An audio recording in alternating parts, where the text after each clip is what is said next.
Hello, everyone, and welcome to another episode of February Homemaking, where I share with you just a simple tip or two to make your homemaking just a little bit easier. Well, during the month of February, but just a little bit easier, period. So I'm really excited to um, share these things with you. And I have to tell you, as we all know, the price of eggs is absolutely crazy. It's just crazy. And from what I understand, it is only going to go up. With the fire at the pullet farm, with the avian flu, and things not settling down in regards to that as they anticipated, we don't know where that's going to head. So one of the things that we have to start thinking about is how we can bake without eggs. And it's not something I've thought a lot about, but I have been thinking a lot about it lately. So how can we bake without eggs? So I wanted to talk specifically today about eggless baking, and then how applesauce can be used as an egg replacement, and a little trick I learned about brown sugar. You guys, you'll just have to hear about that. And also the weekly home blessing. So let's talk about the science of baking related to baking without eggs. Well, first of all, I always talk about homemaking being an art and a science. And the science in homemaking is when you have to swap out different ingredients for this or that. But who knew we would have to become better chemists so that we would know what's what? So I got my notes down here just to make sure I have everything right. But when we think about what do we need eggs in baking for? Well, eggs are that particular element that provides moisture as well as binding. So it provides moisture and binding and also structure in baking. And applesauce, thanks to the natural pectin in applesauce, can replace that moisture that eggs normally provide for us, and also just kind of help keep the items nice and soft as well. Now we also need a little bit of leavening when we're baking, and eggs sometimes help with that. But if we don't have eggs, then what we might want to do is use a little baking powder as a leavening agent, and that just kind of helps things not only to kind of stick together, but it also helps things to rise. It kind of helps things to rise. So with your leavening agent, it creates little pockets in your batter, in your dough, so that it rises and they're nice and fluffy. And we tend to use baking powder for that. So when you don't have eggs, you can use applesauce to help with the moisture and the binding, but you're also going to need some baking powder to help with the leavening agent, but to kind of help things to rise. So I made these muffins last night. At first I was going to try and make them live today. Then I thought, I am not making muffins live today because it took me a minute to get these made last night. But look at these. Aren't they good looking? And you know what I did too, guys? I used muffin liners to make these.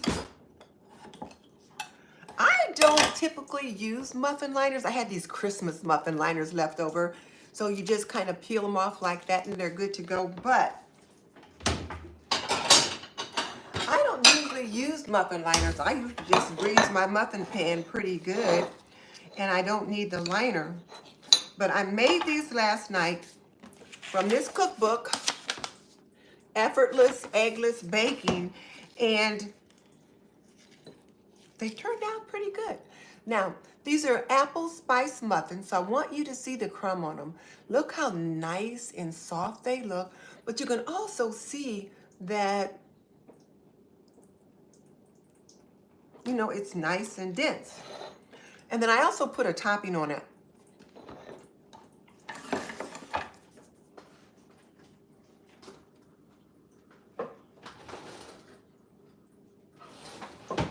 Got crumbs all over my fingers now.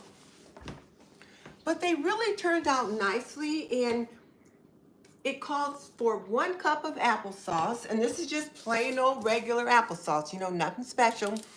I think I got this applesauce at either Kroger or Aldi's. I'm not sure. Doesn't matter where I got it.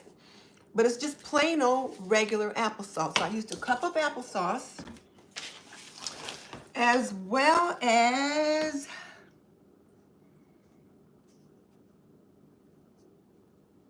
a teaspoon of baking powder. So the recipe is right here in this book, and it required 1/3 cup of salted butter, or rather 1/2 cup of salted butter, a 1/2 cup of cane sugar, and then 1/4 cup of packed dark brown sugar. So now, here's the thing with that. I haven't been to the grocery store to get a nice little stock up on groceries for a while, and when I did, I didn't pick up any brown sugar. So I didn't have any brown sugar at all. But one thing that I did know was that you can make your own brown sugar. So how do you do that? Well, you take a tablespoon of molasses, and this is unsulfured molasses. So you take a tablespoon of unsulfured molasses with 1 cup of white cane sugar, and you have to mix it up with a hand mixer in a mixing bowl. Now, when I did this last night, let me show you a couple things that I always tend to choose the wrong size bowl. I always want to go with a bowl that's too small. So since I was only going to need a cup of sugar, I pulled out this bowl. Then I thought, oh, well, I'm going to have to mix it up with my hand mixer.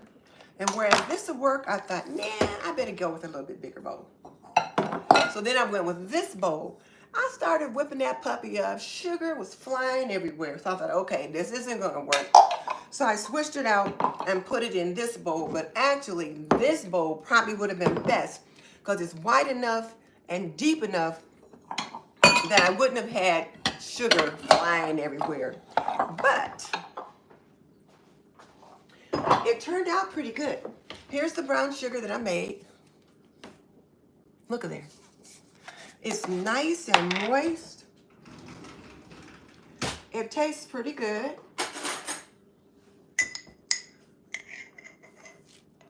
Look at there. Now, this is dark brown sugar. The recipe called for dark brown sugar. So to make dark brown sugar, if you've got light brown sugar, just add a tablespoon of molasses to your light brown sugar and then mix it up with your hand mixer. Mixing it up by hand doesn't work very well, or at least you're going to have to really work hard at it. But if you're making dark brown sugar out of white sugar, then you're going to need 2 tablespoons of molasses. Now, I am not a molasses lover. However, I do like ginger snaps and those kind of things. They tend to have molasses in them. I don't like molasses like syrup, that kind of thing. When I was a kid, I thought it tasted horrible. So I didn't use Eggless syrup or anything like that. Let me know if you ever had Eggless syrup and if you like that. I think I had it once or twice when I was a kid and I absolutely hated it. But I learned later that I didn't like it because of the strong flavor of molasses. And I know in some states they use a lot of molasses in baking and to sweeten things, that kind of thing. Well, we always used either Karo syrup or like a maple-based syrup. So molasses syrup, well, you know, molasses is not something that I would normally use. However, I do keep molasses here in the house when I need to make brown sugar or recipes that call for that. Now, if you do pick up some molasses, keep in mind that some forms of molasses have to be refrigerated. So make sure you read the label. This one says no refrigeration needed, so I didn't have to put that in there. But doesn't this brown sugar look good? I was like, So you never have to run out of brown sugar again. So now let me see who's on here and what folks are saying. Oh, how much applesauce per egg? Now that is a good question. So in this particular recipe, it only called for, well, it called for 1 cup of applesauce. And I looked at another recipe that had this apple walnut cake that I made before, and it called for 3 eggs and a half a cup of applesauce. So I'm thinking maybe a half a cup of applesauce per egg. But now let me just see. I'll see if my little handy dandy new cookbook tells us. Let's just see how much per egg. Let's just see.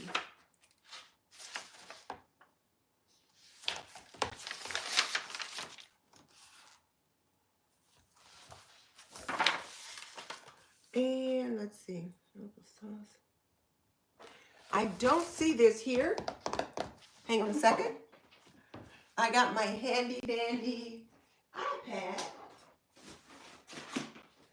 right behind me, and we'll just see what it has to say about that. We'll just see what it has to say about that. And if somebody out there knows this answer already, put it in the chat while I'm looking it up.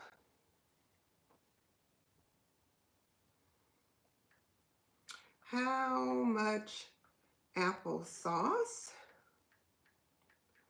to replace an egg? Huh.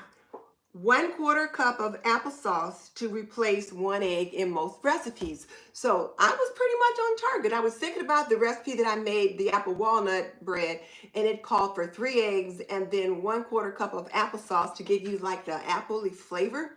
Well, it says here 1/4 cup of applesauce unsweetened per egg. So yeah, that sounds pretty good. All right.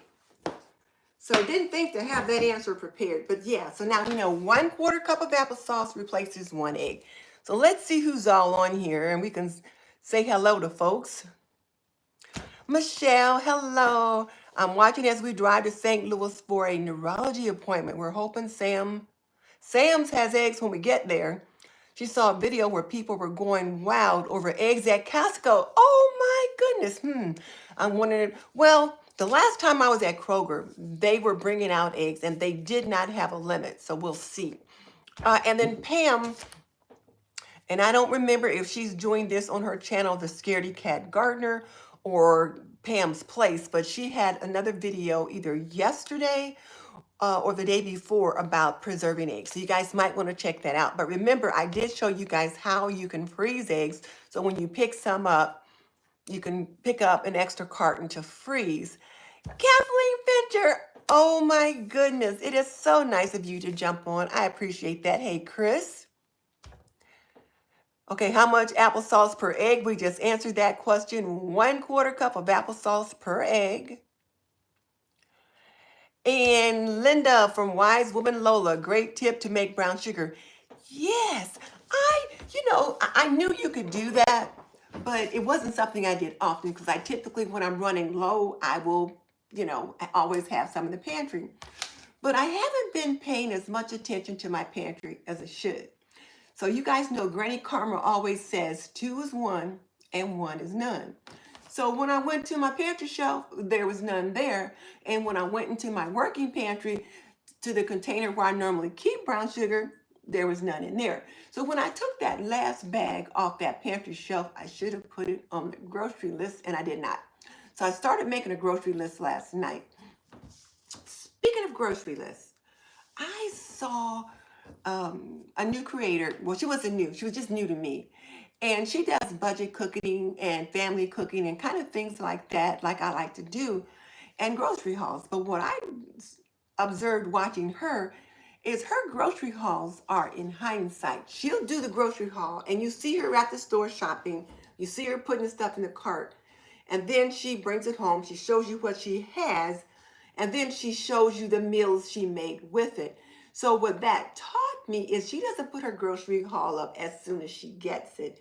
She waits until she's made each of the meals she plans to make. I might try that one day because I've got a couple of comments about, well, you didn't show us making the food.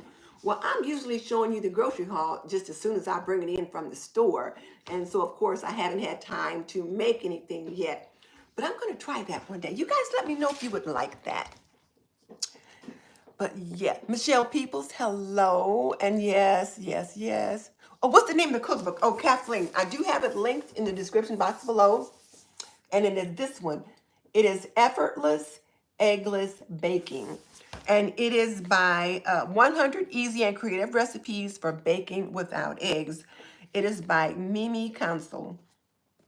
Mimi sounds like somebody's grandmother. I think Miss Leona's grandkids call her Mimi. But yeah, so it's really nice. There's lots of good looking recipes in here. And then one of the things that you homemakers can think about, and I know some of you that are more seasoned already know this, there are plenty of quick bed recipes that don't require eggs. For example, some biscuits don't require eggs. So there's that. Whereas pancakes and waffles and those kind of quick breads typically do require an egg. You can make those without. So I'm going to try a couple of those and we'll see how that works out too. I don't know if I could try some of those on live stream. We'll see. But I had thought about making these last night. And then I thought, okay, I'll make some more in the morning. Well, they make 12. So I have this many. And I showed you this one when I showed you the center of it. And there's little chunks of apple in there. And they're really good. Hubby really liked them. We had them this morning for breakfast. But I thought, you know, I don't think I want to make another batch right now. Because not only do we have these, and we've only eaten 3, so there's 9 left. I've got a couple of breakfast pastries back there in my, like, cake topper. So I didn't want to do that. But I will make some other things. So let's see.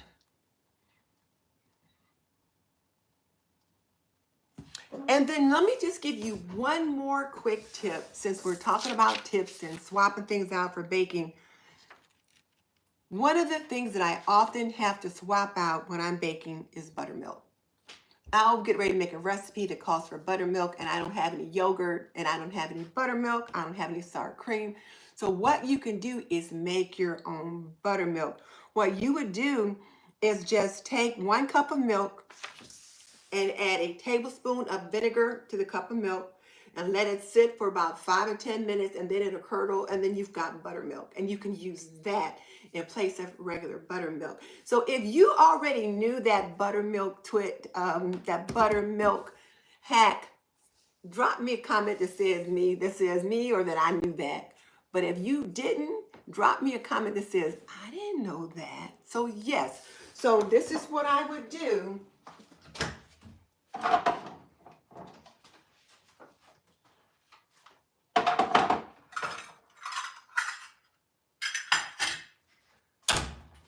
I would take me a measuring cup, I would pour in a cup of milk, and then I would add into that cup of milk a tablespoon of vinegar, let it sit 5 or 10 minutes, and boom, you got buttermilk. So there. What's the best way to keep dark brown sugar soft? I used a terracotta disc, but it sucked the molasses out of the sugar. I did soak the disc as instructed, but it's still separated. You know, Miss Fiona has some kind of a little, it looks like a little gingerbread man thing, and she puts it inside her brown sugar container, and it keeps it soft. The other thing you could do is put a slice of bread in with it. That's supposed to help keep it soft. Those are the only tricks that I know, but let me put that on my list to see about another tip.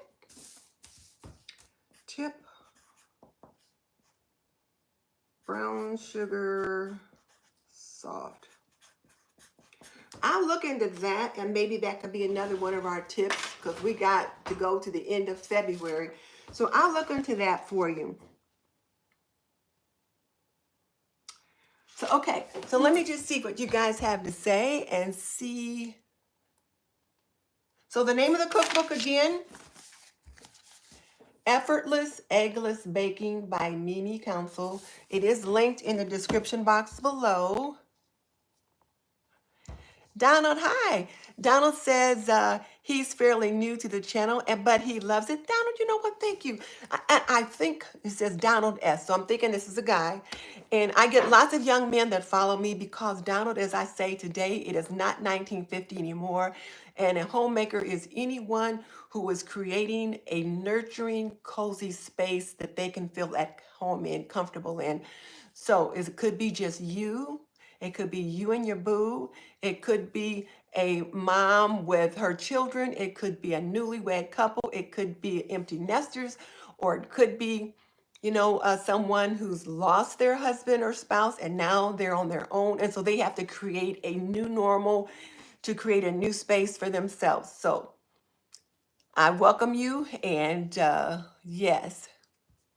So Lori says, thanks for giving us the tip on how to make our own brown sugar. Can you tell the difference between light and dark brown sugar? Yes. Light brown sugar is, it's lighter and it's sweeter. So and when I say it's sweeter, it doesn't have as much molasses in it. So if you think about like your molasses, you see how dark it is. So light brown sugar, if you're making your own, you're only going to put 1 tablespoon in it. So it's going to be a lot lighter in color. Whereas your dark brown sugar, you're going to put 2 tablespoons of molasses in it. So it's going to have a heavier molasses taste to it. That's about all I can describe it. Now, let's just give this a little taste and we can just see how it, brown sugar tastes okay. But you get more of a molasses flavor in the dark brown sugar. I tell you what, when I made these muffins last night, by the time I got done licking the bowl, licking the beater, and then working on the topping, I had a little bit of trouble sleeping last night from all the sugar. You would think I was 7 instead of 70 something. Oh, hey, Leona, thank you for joining us. I appreciate that. I started to ask you if you wanted to jump on today since I was talking about this tips and this baking with applesauce instead of eggs, because I know this is your thing, the science behind it. Hey, Bathshua, nice to have you here. Tudu says that she always heard to put a slice of apple in the brown sugar to keep it moist. I've not heard that, but Miss Leona, have you heard of putting a slice of apple in brown sugar to keep it moist? I mentioned to them that you have some like little gingerbread man-shaped thing that you put in the brown sugar. And let's just see. Have my trusty little buddy here. How to keep brown sugar moist. Now, I've heard about putting a slice of bread in there and that little thingy that Miss Leona has. And of course, you're going to put it in an airtight container. So that's why when I made this brown sugar, I put it in this airtight jar. So I just used my regular wide mouth ball mason jar. And then I've got these little leak-proof lids that you can just, put on. And you guys are going to laugh at me for this, but I like to buy the ball ones because I like the color and it's the ball color. And I like the way they look in the pantry. You can get some that's a different brand and they're white, but they don't look as nice on the jars. So I pay more for these, but that's just, just how I roll. So to keep brown sugar moist, store it in an airtight container to prevent exposure to air. Also consider adding a moisture-releasing element like a slice of apple, so there you go, Tutu, a marshmallow, or a terracotta brown sugar saver. And so Miss Leona has that terracotta brown sugar saver. Tutu has the slice of apple. I'm just dropping in a piece of bread, but a slice of marshmallow. Who knew? Okay. It just says the marshmallow helps to maintain moisture levels. Apples release the moisture into the sugar. And then, of course, the terracotta saver is designed for that purpose. Ha! Who knew? I did not. Okay, let's see what you guys have to say about that. So, yes, Tutu, slice of apple does fine. Michelle, yes, 1/4 cup of applesauce per egg. And you guys, if you have not jumped on Miss Leona's channel, she's at Ebony, Ivy, and Time with Leona. She's in here right now. She's my moderator. She is a cook extraordinaire. If you're a young home cook, even a seasoned home cook, there's some things you feel like you need to learn in regards to cooking. You've got to check out her channel, and it's called Ebony, Ivy, and Time with Leona. She's absolutely amazing. She is so patient, and she's a retired science teacher, so she knows the science behind the art and science of cooking. Just absolutely amazing. So do check her out if you've not done that already. So download S, be sure and check out Miss Leona. Oh, and I forgot to say, Donald S. is kind of new to our channel, so if you ladies would say hello to Donald so he feels welcome. Uh, oh, Lisa says she's plant-based. You know, Lisa, Miss Leona has done quite a few plant-based recipes too, so you want to check her out on that as well. Kalita says hello. So Bashu is going to make a cheesecake. Send me a piece. And Diamond says hello. And Judy's here. And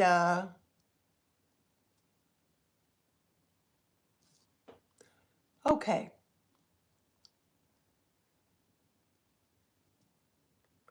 Let's see who else we got here.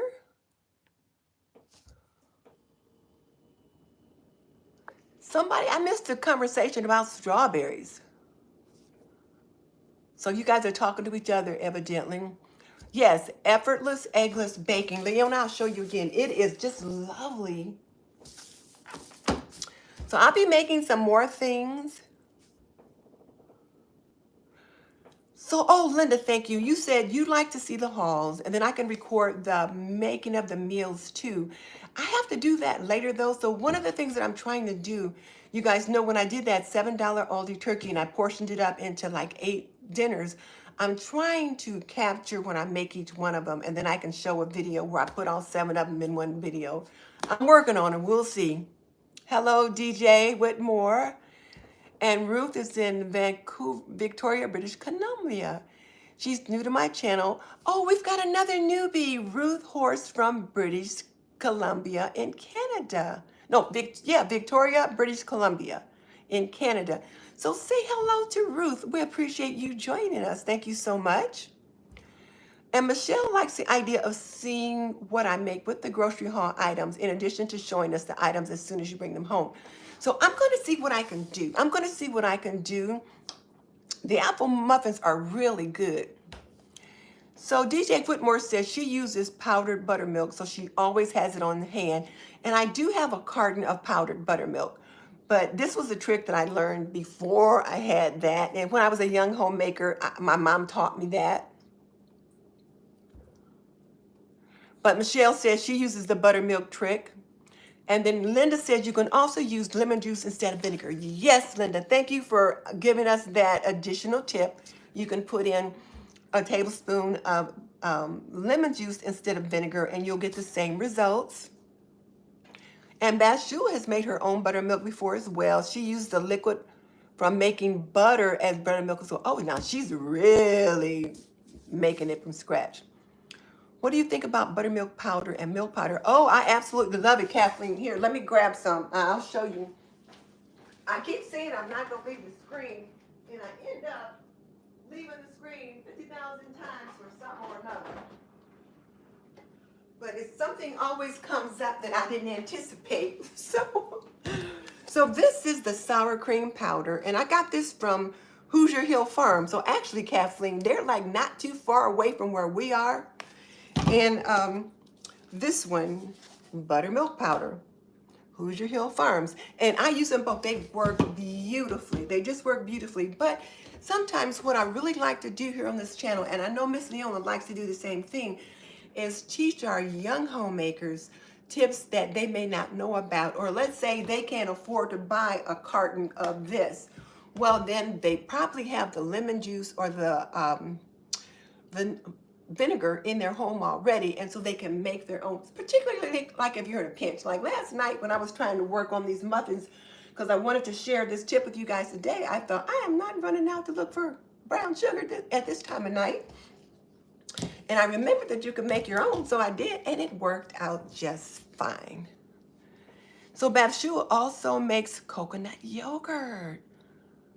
That is really nice to do. I think I would like to try doing some of that kind of stuff. Oh, Ruth, I'm glad you're learning a lot. And ladies, be sure to welcome Ruth here. Claudia, she heard about using a slice of apple. This was completely new to me. I had not. And Michelle's thanking me and everybody for the brown sugar tips. Um, yes, Chris, try the homemade brown sugar.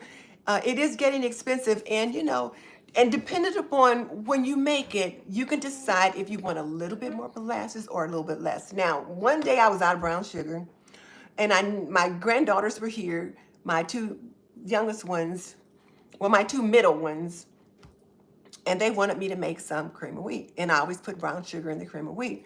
So I didn't have any, so I thought, okay, I'll just make some brown sugar. They didn't like it. So I don't know if it's because when I added the brown sugar and the molasses, if it was just too strong a flavor. Because when I buy brown sugar, it doesn't have quite that strong molasses flavor. So they were like, Graham, it doesn't taste the same. So if I know they're coming, I make sure I have some brown sugar so Grandma can make their cream of wheat the way they like it. Yes, now Chris, you see you loving those ball jars. These are just my regular wide mouth pint-sized ball canning jars. But as you know, you can use canning jars for more than just canning. I use them to freeze my chicken broth, vegetable broth, or bone broth that I make. And there's like a little line here that says fill to here for freezing.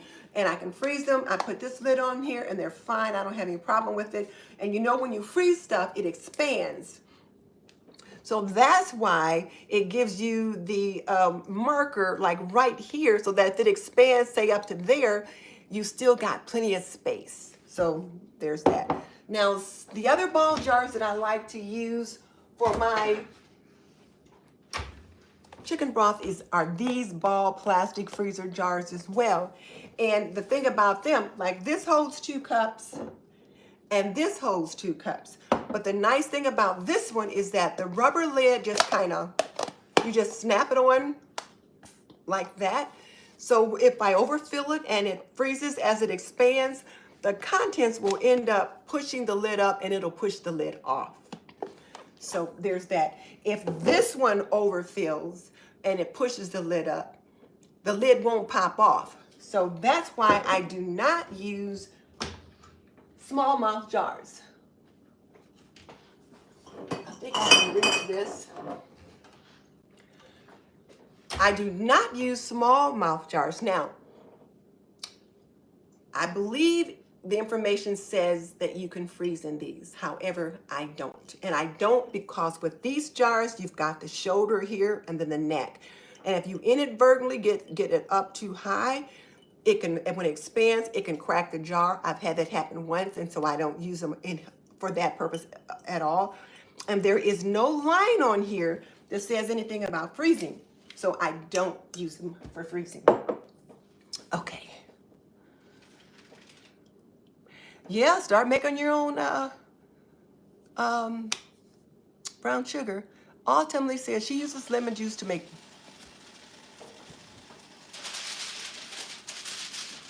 Sorry, I heard that noise. I was like, what the heck? But it's pretty cold here. We've got like minus degree weather.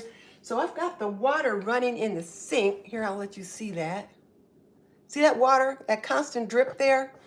And when that wax paper slid down, all of a sudden the water was dripping directly on the paper. And I'm like, what is that?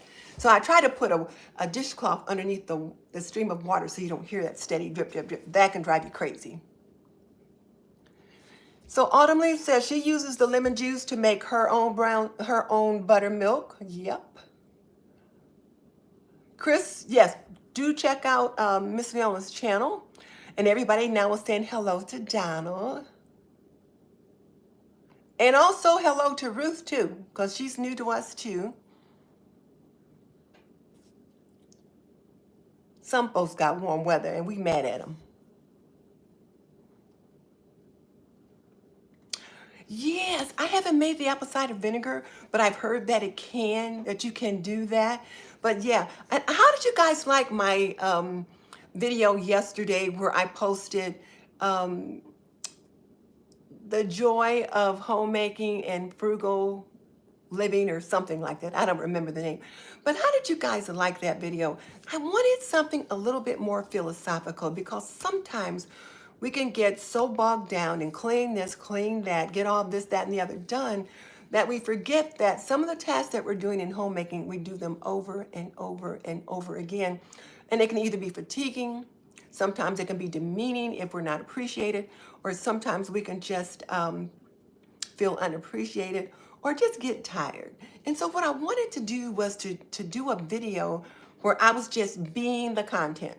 I was just doing my thing, what I normally would be doing in the house, but it's the ordinary, but to encourage all of the homemakers to find joy in the ordinary. So let me know how you guys like that. So there was some talk, not a whole much talk, but there was some talk. So tell me what you guys think about that. Did you like that? Or did you think, it was okay, but don't do that again? Let me know. So Bathsheba said she saw the video, and yeah, you can make vinegar with that. I have made some vinegar before, but it wasn't apple scrap vinegar. Chris says, where do I get the jars? The ones that you, and then love that you can freeze them. These are just regular ball canning jars. So anywhere you can buy canning jars, you should be able to pick up these. These are the wide mouth jars. These are the regular mouth jars. So you can just see the difference. Wide mouth, regular mouth. Anywhere you can buy canning jars, you should be able to get these. And I do believe I have canning jars linked in the description box. You can certainly find them on Amazon, but to tell you the truth, the Amazon jars are higher than if you went to Kroger or Walmart or Target. I don't know who buys those jars and puts them on Amazon, but it's not the ball people. But I usually get my canning jars at Walmart, Target. I'll get them at Kroger in a pinch because they're a little bit higher at Kroger, but they're not as high at any of these three stores as they might be at Amazon. So check your local like hardware store. They're going to be a teeny bit higher there, but hardware stores like Tractor Supply, those kind of places, they always have canning jars and canners and that kind of thing in there.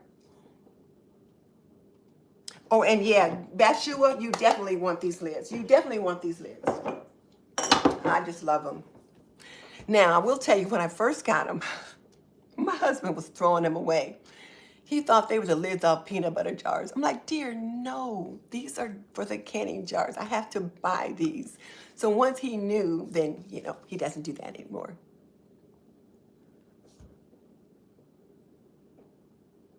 Oh, Life's a Dance, thank you. She says, I sell beautiful aprons. I sell the aprons. I don't make them. I have a suppliers that I get them in from. But thank you, Life's a Dance. I appreciate it. Thank you so much for joining us.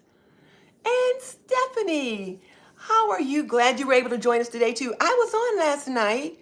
I don't know if you saw me or not, but I was on last night. If I'm not busy, if something hasn't come up, I will often try to jump on and see how you're doing. And so I'll be on this coming Sunday if nothing else comes up.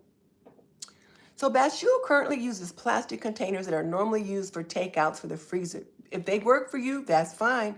She got them from Amazon and used them for broth, freezer meals, and homemade ice cream. I saw 2 other creators who do the same thing. They buy those takeout kind of plastic containers off Amazon too. Bathsheba, you're in Philadelphia? I didn't think you were there. But yeah, we got our faucets dripping. They've been dripping for the last 3 days. I hate to see what the water bill is going to be, but a higher water bill is better than a frozen pipe. I've had that happen years and years ago.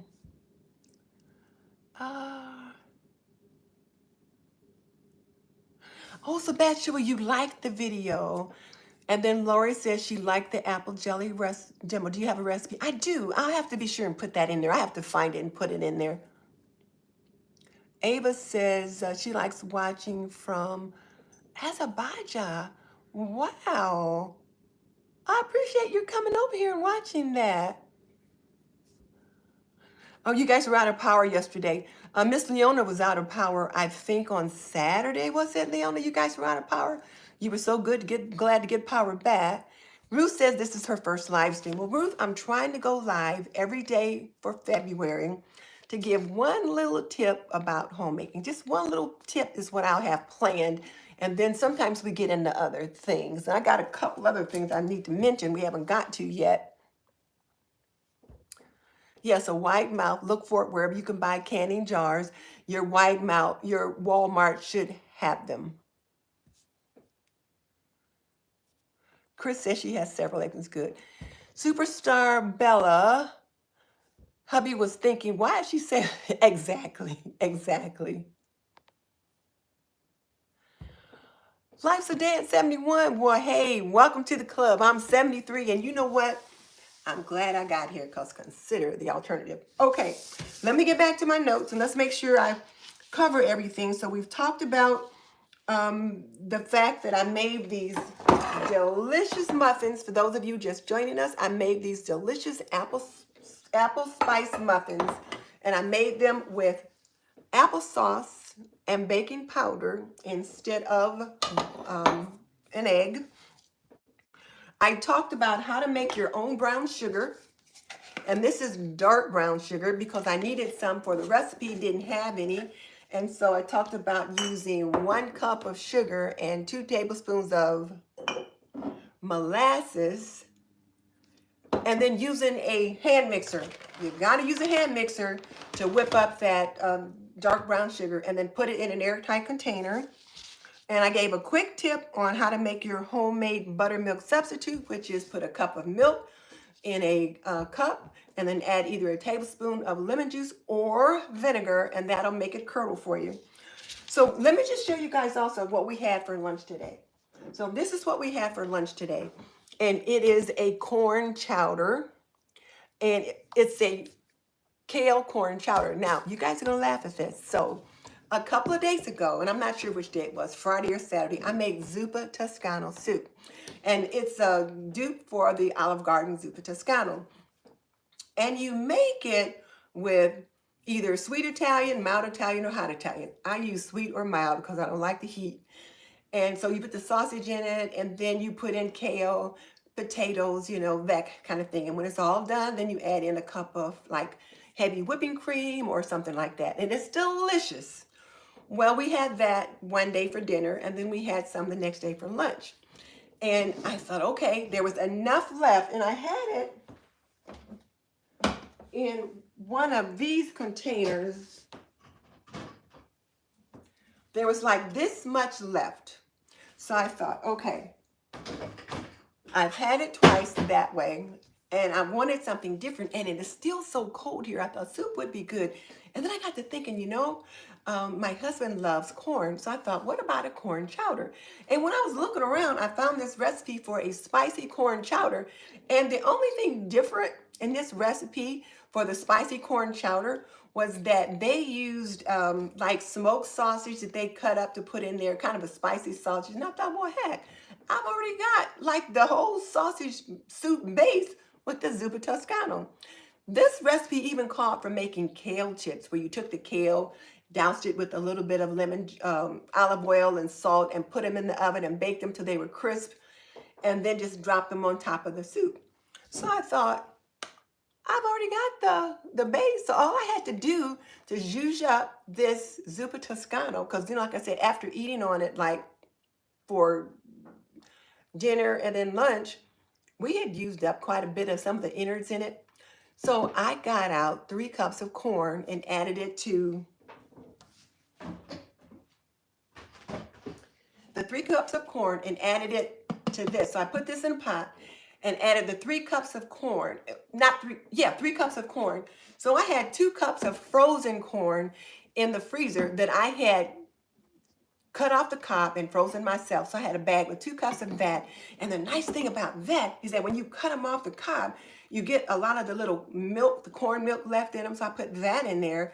And then I had some corn in the fridge, like 1 cup or maybe a little less in the fridge that was left over from the days that we had a turkey taco bowl. So I used that and ended up with a lovely sausage and corn chowder and with the chips on top. And then we had this also for lunch today. And so today, just to zhuzh it up a little bit, because when you make the zuppa toscano, you fry up 6 strips of bacon, and then you cut them up into little pieces, and you sprinkle it on top of the soup when you serve it. Well, I had the little pieces of bacon up on the counter in a bowl, and when hubby washed the dishes, he ate it. So I thought, okay, well, I had 3 strips of bacon in the fridge that needed to be used up. So I fried those up today for lunch and cut them like into quarters, and then served like 2 whole strips, like in his bowl of soup, 1 strip in my bowl of soup. So now that bacon is used up, and we just have this much soup chowder left over today. So that was pretty good. The other thing is that, so for dinner, and I did video this recipe. So last night for dinner, I made sweet and sour turkey. And then I also cut up some carrots, some celery, and onions to have those on the side. And you guys will be so proud of me. I used my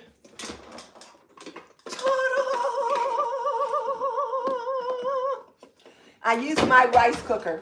So you guys know, if you're new here, you guys are gonna laugh, because I had this rice cooker in the box in the garage on the shelf for almost 5 years. And so a few weeks ago, we were talking about that, and Miss Leona is always saying, use your tools, use your tools. And I thought, you know what, I got that rice cooker out there and never used it.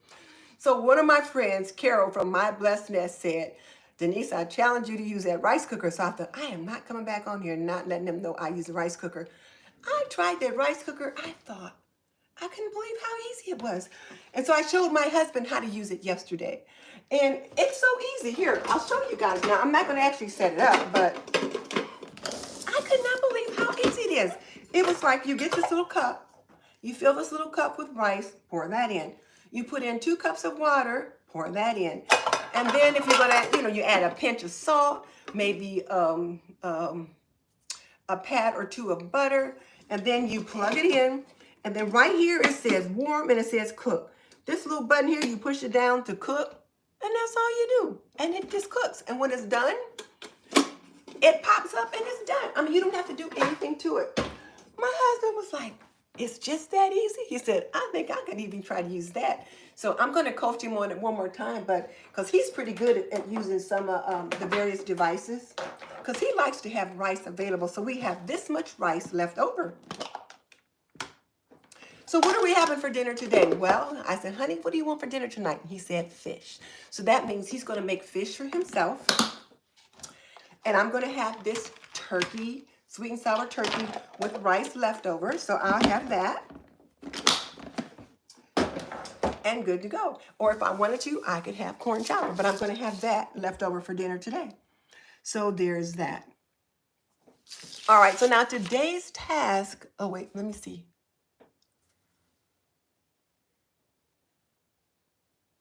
Yeah, the rice comes out perfect, just perfect.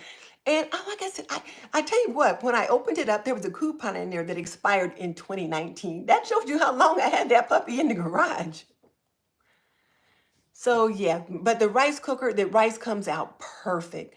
And now Jean says she only uses a rice cooker to cook rice, but Miss Fiona says you can use it for other things. You can also use it, or you can drop in a chicken bouillon cube in there. Yeah, that'll flavor it nicely too.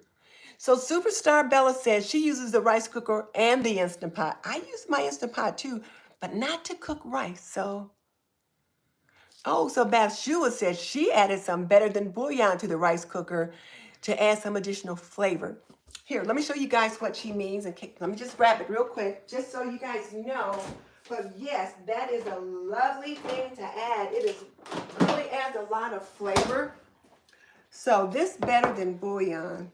This is a chicken better than bouillon. It's called better than bouillon, made with seasoned roasted chicken. And it's like organic. So this is the better than bouillon chicken. And then there's the better than bouillon beef. This is made with seasoned roasted beef. And you just take a teaspoon of this, put it in a cup of water, and you've got a cup of broth. So beef broth or chicken broth. And then, yeah, putting that in the rice. Oh, my goodness, would it be flavored so nicely? So, yeah. Let's see. Kathleen my rice did not come out. Kathleen, what did you do? I'm with Jean. The only thing I could think of is maybe you didn't add enough water, because I've only used it twice, and it's come out perfect each time.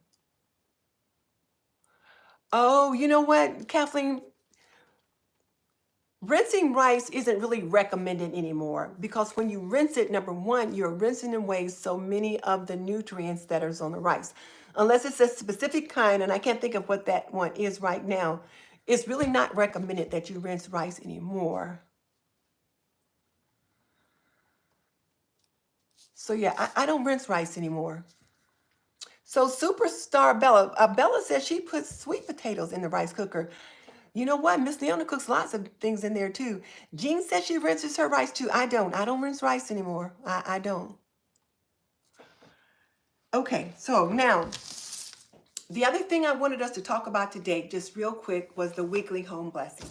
And I get a lot of questions about that, and I thought I would mention the weekly home blessing because today is Monday, and Monday is the day that I do my weekly home blessing. Now, if you're a mom that works outside of the home or a mom that works at home, but you're on the payroll for somebody else, you're supposed to be doing your work and not your housework.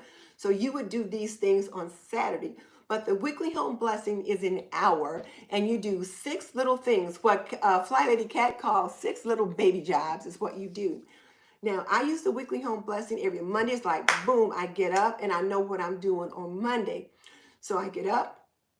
If I'm going to hit the yoga mat, I do that. And then I go back upstairs. I get dressed to shoes.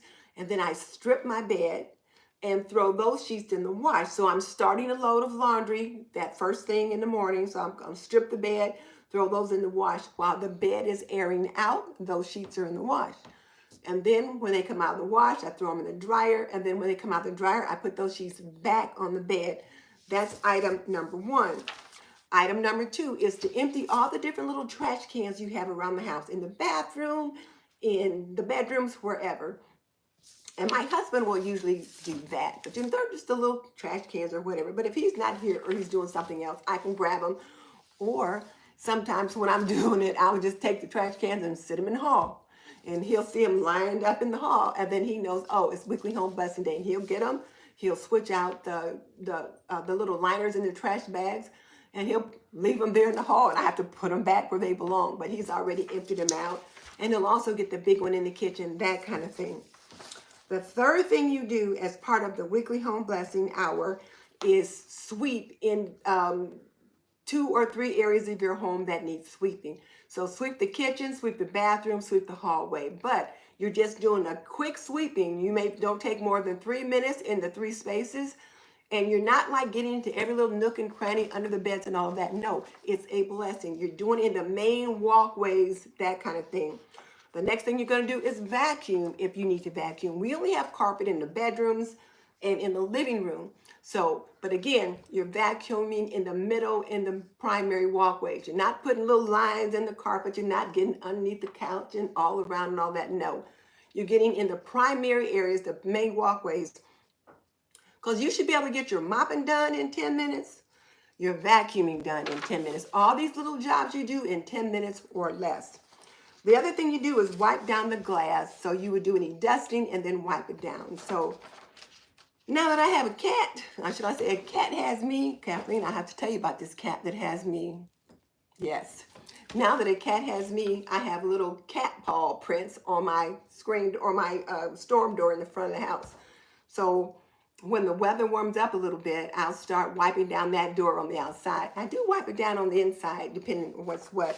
But you know, you can wipe down the glasses or the mirrors in the bathrooms, the coffee tables, but it's just a quick wipe. You're just going to get it done in 10 minutes. And then, of course, you know, I think I mentioned mopping already. So you're going to strip the bed and start to wash, empty the trash cans, sweep the floors, vacuum the floors, mop the floors, and then wipe down the glass and, you know, or dust them, that kind of thing. None of those tasks should take more than 10 minutes each. That gives you 6 tasks for 1 hour. So it's called the weekly home blessing hour. You can delegate. Sometimes once I get done with all the other things, my husband say, babe, I'll do the vacuuming. Works for me. So he'll sweep, he'll do the mopping, and then he'll do the vacuuming. If he's not here, I may say, okay, well, I'll go ahead and sweep, but I'll say, the next day I'll say, can you mop or, you know, get the bathroom or whatever? And he'll say, sure, I'll get it later on tonight or tomorrow or whatever. But, you know, you can delegate. If you've got littles at home, you can delegate something that's age appropriate to them. So there's that. And then the other thing that I wanted to mention is as a part of the Fly Lady cleaning system, and this is something that Fly Lady Cat has developed, and it is called a clutter stop. And Fly Lady Cat, and her channel is called A Better Life with Cat. No, Declutter Your Life with Cat. She encourages you to do 3 clutter stops a day. So the first clutter stop is going to be after breakfast, after you've done the morning cleanup. You just kind of look around and see what needs putting away. And if you look around right now, you see I got this stuff here on the counter, like I got that stuff on the counter. If you look over here, I got stuff all over there. So it'd be real easy for me to say, you know what, I think I'm going to take a nap. And I just run upstairs and leave it all out. But no, I'm going to get all this stuff put away. And then I look on the table, and I had my husband find me some rubber bands so that I could put the recipes for those soup mixes on the cards and then attach it to the jars there on the table. So I'm to take care of those today, get those things put away. But you just kind of look around and see what's out of place. These are things that already have a place, and you just put them where they go. In my bedroom lately, I have been so scattered that I've been leaving things out. So now what I try to do is like, okay, just as soon as you make the bed, look around, what's out of place, what needs to get put where it goes. And this morning, after I stripped the bed and got all the laundry in the basket and got it downstairs, and I went back up and I looked around, and I had this cookbook, this iPad, and a couple other books that I'd been looking at last night in the bed, on the dresser, and there was like an extra tissue box here and there, just little things, pair of shoes on the floor. I thought, put those things where they belong now. Because you leave those things there, the next thing you know, there's something else there, and then there's something else there, and then you got clutter all over the place. So yeah, that can be a problem. So Jean says she loves chicken flavored rice. Well, you know what? We buy a lot of that 90-second rice, and I used to get the Ben's Original, which is like $2.50 to $3, depending upon whether or not it's on sale at Kroger or not. Then I started finding the Kroger brand, or buying the brands at Aldi's, because I'm shopping at Aldi's quite a bit now. And that rice is anywhere from like $2.19 to $2.50, that kind of thing. Well, now that I know how to use this rice cooker, I can make my own chicken flavored rice. I can make my own cilantro rice. Just put the spices in there and turn it on. So I'm going to try it. I'll let you guys know how it works. And I've seen a couple videos with pre-made DIY rice mixes. And I thought, well, I'm going to have to give that a try. And if I like it, I'm going to let you guys know about it. So yes, so there's that. But again, the big thing though is the clutter stops. The clutter stops after you've done your morning cleaning or whatever it is. You do a clutter stop in the morning, another clutter stop after lunch, and a clutter stop before bed. And that's just, you're just kind of walking around to see, oh, okay, so-and-so left his coat on the chair. Okay, so there's boots here, or there's books here. That's all it is. All right. Let's see. Oh, shoot. What's the best way to cook rump roast? Probably in the slow cooker would be my guess. That's probably a question from Miss Leona. Are you still on, Miss Leona? If so, you might want to help out with that one, but because I think you did a slow cooker roast the other day. But what I would do if I was cooking a rump roast, I would, put my seasoning in a little bowl, and then or put the seasoning like in some flour, and then give it a good stir with a fork, and then I would dredge the roast in the flour all the way around, and then I would sear it. So I would put it in either in a skillet, and I would sear it so that it browned all the way around, and kind of lock that in. And then you could put it in a slow cooker. You could put in a packet of that pot roast seasoning mix or something like that. Slice up some onions and carrots and put those on the bottom of it, and just put it in the slow cooker for several hours. Or you could do the same thing and put it in your oven for several hours.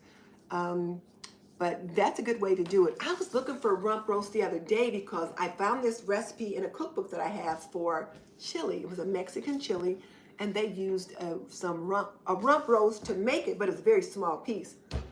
When I went to Kroger and they showed me how much that rump roast was, I was like, no, thank you. I think I'll be using ground beef this time, or ground turkey, but I'm gonna pass on that. So yeah. Okay, let's see. But Dolores, do check out Miss Leona's channel at Ebony, Ivy, and Time. She did a, what was that? Let me just find it, because she had just done something about that. So let me just see. Oh, this thing's about ready to die too. In the kitchen.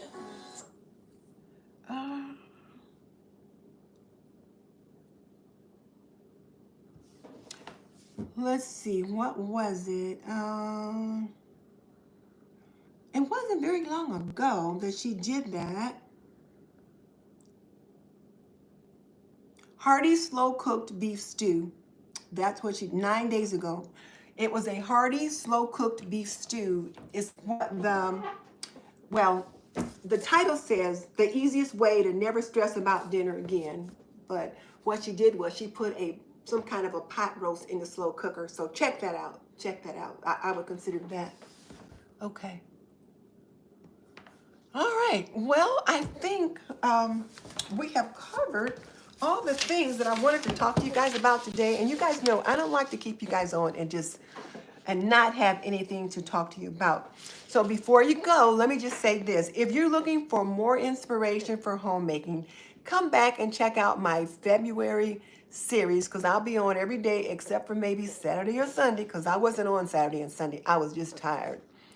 But just to see what other little tips that I'll have. And if you've got something that you would like for me to find out a tip about and put up here, I will do that. Have I ever made a trelachy cake? No, I have not. I know that's a Hispanic cake kind of thing, I think. Like 3 or 4 different layers of milk or something. But I've heard they're pretty darn good. Pretty darn good. But no, I've not made one of those. But anyway, if you want more inspiration on homemaking, check out the video that I just posted, which was finding joy in the everyday frugal homemaking. And what I was trying to do was share my philosophy on how, even though some of the things we do are mundane, you know, like I've been asking my husband every day, honey, what are you going for lunch today? Honey, what do you want for dinner today? And I think sometimes he's like, why is she asking me that again? It's something that we do every day, or I ask it every day, or I'll decide every day. He'll say something like, well, whatever you want. Well, you haven't been wrong yet. Well, you know, until he says, well, I want fish today. But we have to find joy in the everyday. So that's what I put in this particular video. So check it out. I'll link it below and let me know what you think. And Jean says homemade chicken bouillon. Yes, I'm going to do that, but I have to like roast the chicken to do that. So yeah, I'll do that. So we'll see. I have it on the list. Got it on the list. So anyway, I'm going to let you guys go. And I got all this stuff to clean up. And I'll check with you soon. Bye. And thank you guys so much for joining me. I do appreciate it. You know, it is so nice when I get on here and we have friends. I welcome the new people that are here. Please come back.